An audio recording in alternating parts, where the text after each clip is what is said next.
Ma toute première expérience forte à moto, bien avant d'essayer la H2R, ce fut le vol de ma première bécane. C'était une Suzuki SV 650S, j'étais très attaché à elle et elle a une barrière. Et malheureusement, on me l'a tirée seulement 3 semaines après l'avoir achetée. Donc j'ai tout de suite compris que le vol faisait partie intégrante de notre pratique. Donc quand Coyote nous a appelé en nous disant qu'ils voulaient qu'on teste leur tracker et qu'on fasse une vidéo sur le vol moto, on s'est dit banco.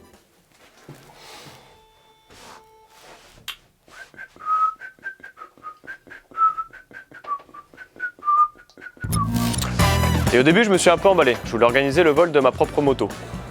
Bon, évidemment, c'est une idée stupide parce que les voleurs n'en veulent pas plus que moi.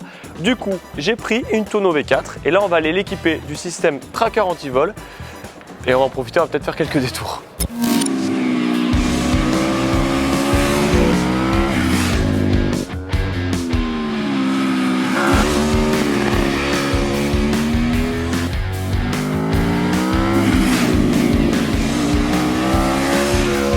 Pendant que je cherche un raccourci, prenons un instant pour découvrir quelques stats sur le vol de moto en France. Premier chiffre de l'INSEE, la moitié des vols de moto se fait dans la rue. Les 3/4 sur un lieu de stationnement habituel, maison, boulot ou même salle de sport. Et l'on compte un vol de véhicule toutes les 4 minutes. D'après la police, faucher une moto demande au maximum 2 à 3 minutes. Et le ministère de l'Intérieur révèle par ailleurs que malgré le fait que le parc roulant de 2 roues est 8,5 fois inférieur aux autres catégories de véhicules, il représente encore un tiers de tous les vols de véhicules sur le territoire. Alors ne tardons pas trop et faisons équiper notre joli tonneau. Des mains expertes vont s'occuper de l'opération dans le Coyote Store de Paris. Ah, et on me dit dans l'oreillette de vous préciser qu'il y a 12 autres magasins en France, que vous pouvez faire installer votre appareil chez votre concessionnaire agréé et même prendre rendez-vous en ligne pour une pause à domicile. Donc Coyote Secure, c'est une solution de récupération après vol qui fonctionne de la manière suivante. En fait, on va positionner un boîtier autonome dans le véhicule qui nous permet d'aller le récupérer en cas de déclaration de vol. Comment ça fonctionne? On a une équipe de spécialistes qui vont l'installer dans la moto directement dans nos boutiques Coyote ou bien à domicile.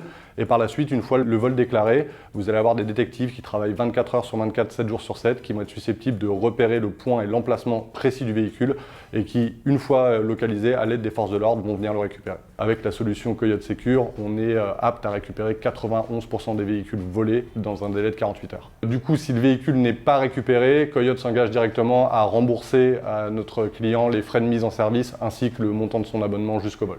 La personne chez nous en charge du pilotage de ces détectives sur le terrain est lui-même un ancien responsable des forces de l'ordre, ce qui nous permet de garantir un contact beaucoup plus fiable avec les autorités aujourd'hui. Salut! Salut! Bon, pour des raisons de sécurité, tu vas rester anonyme. Toi, tu es l'un des détectives Coyote qui est chargé de retrouver les véhicules volés. C'est toi qui vas devoir retrouver notre tonneau. Donc tu vas compter jusqu'à 43 200, ça correspond à peu près à 12 heures, ce qui va me laisser le temps d'aller planquer la meule et je viens te chercher quand c'est fini. On fait ça? Ok. Allez, go! 1, 2, 3, 4. Pour compliquer la tâche de notre ami détective, on a d'abord pensé jeter la tonneau au fond d'une mare. Mais l'eau était un peu trop fraîche. Après, on a voulu la donner à manger aux cochons, comme dans Snatch. Mais il n'y avait pas que des cochons.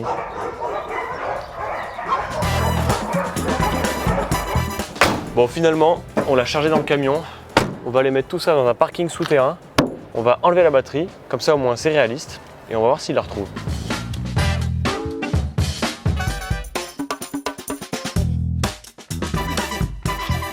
43 199, 43 200. » C'est bon! Voilà, on a planqué la moto, parfait. Donc on prend le matos et puis on va aller la chercher. C'est parti. Ils t'ont donné à manger quand même? Malheureusement non, t'en chargeras. Pendant que notre inspecteur recherche la tonneau, reprenons notre débrief sur le vol de moto en France. Car nous aussi on a mené notre enquête. Nos divers entretiens et interviews nous ont notamment appris que 90% des vols de moto en France s'opèrent aujourd'hui avec la technique dite de l'enlèvement. Le mode opératoire est redoutable et plutôt simple. Une équipe de plusieurs personnes agit rapidement et de manière coordonnée en neutralisant d'abord vos antivols pour ensuite charger votre moto dans un camion. D'où l'intérêt d'attacher toujours votre bécane à un point fixe et le plus loin possible de la voie. Les forces de l'ordre observent aussi la généralisation massive de la pratique de l'enfouissement que l'on simule aujourd'hui. On nous a par ailleurs expliqué qu'il faut dissocier les voleurs opportunistes, ceux qui croisent votre moto et la volent car elle n'est pas bien protégée, des réseaux organisés.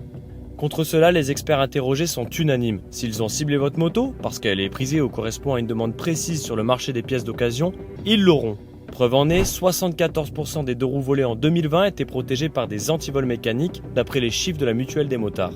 On comprend mieux pourquoi aujourd'hui, après les premiers Neyman dans les années 70, puis l'arrivée des clés codées au début des années 2000, de plus en plus de motards se tournent vers des technologies comme le Coyote Secure.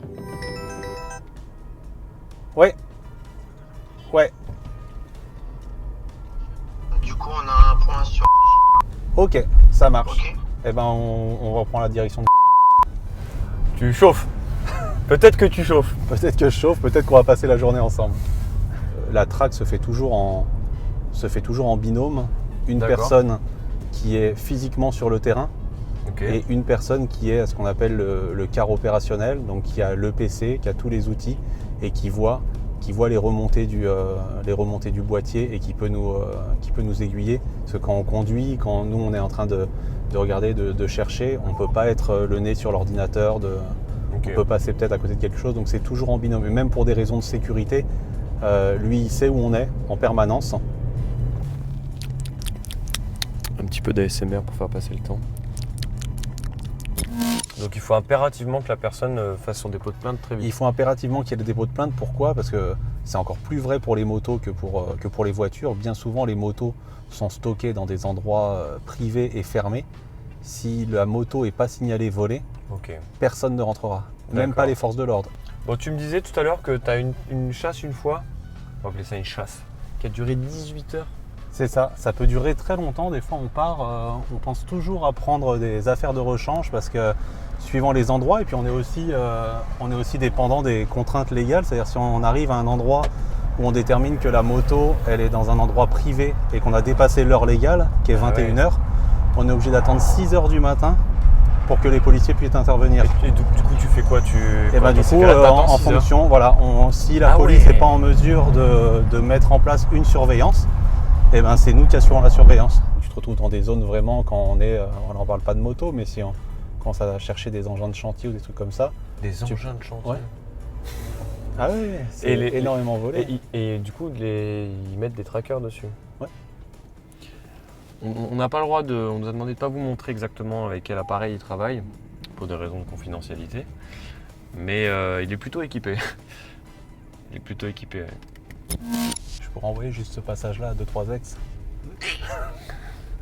Bah, on va surtout garder ça. D'après le signal qu'on a, on sait qu'elle est dans un parking. On D'accord. sait qu'elle n'est pas, on sait qu'elle n'est pas à l'air libre. Si elle était Elle est pas au niveau posée zéro, comme quoi. ça, voilà.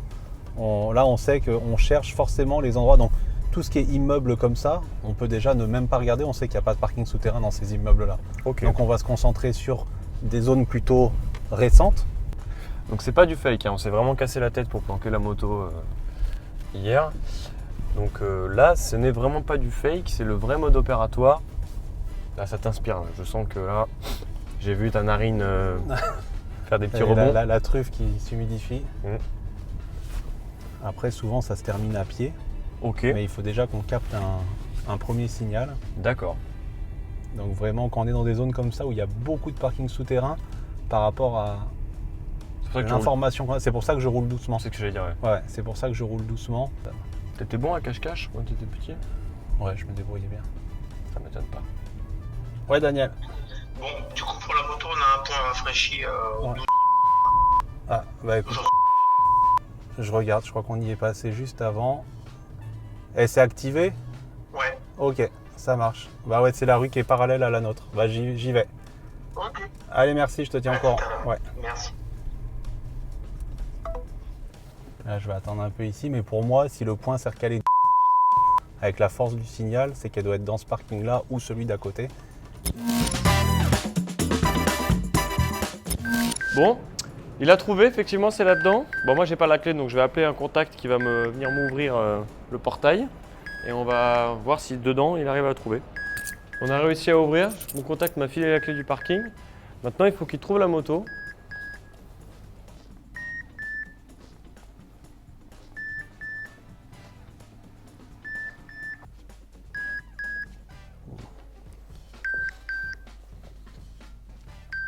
Il n'y a rien de visible, on va faire l'autre camion là-bas. Il est enceinte? C'est ça, c'est un homme, c'est un garçon. Pour toi, elle est là. si elle n'est pas là, faut qu'on regarde dans un comment, s'il y a un niveau en dessous, Ouais. où elle pourrait être en dessous au même niveau. Il n'y a pas de moto. Tu vois, on remonte à plus de 100, 110 à la verticale. Alors qu'à côté de l'autre camion, on était à 70. On reprend les 100. Bon, eh ben bravo. T'as gagné un tonneau. La moto, elle est là. Ok.